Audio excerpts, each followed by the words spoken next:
Hello সবাইকে, আমি স্বর্ণালী। এত সুন্দর ওয়াল ডেকোর ফ্রেমটি আমি বানিয়েছি সূর্যমুখী ফুলের বীজের অবশিষ্ট দিয়ে।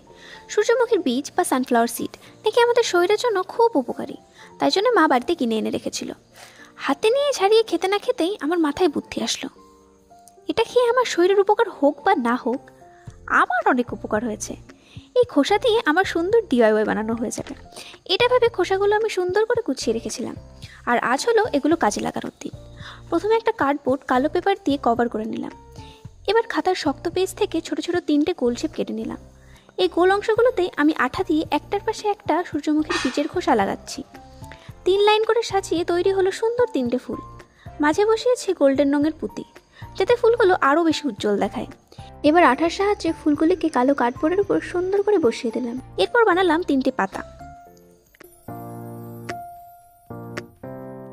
এবার গোল্ডেন রং দিয়ে ফুলের এবং পাতার কিছুটা অংশ রং করে নিলাম। এবার একটু গোল্ডেন গ্লো পাচ্ছে। ফ্রেমটা খুব খালি খালি লাগছিল, তাই খাতার কাগজ রোল করে ফ্রেমের চারপাশে লাগিয়ে গোল্ডেন রং করে নিলাম। আর এভাবেই রেডি হয়ে গেল আমাদের এই হোম ডেকোর ফ্রেম। দেখতে কি সুন্দর না? আর এরকম ধরনের ডিআইওয়াই দেখতে আমার চ্যানেলটিকে অবশ্যই সাবস্ক্রাইব করবেন। টাটা।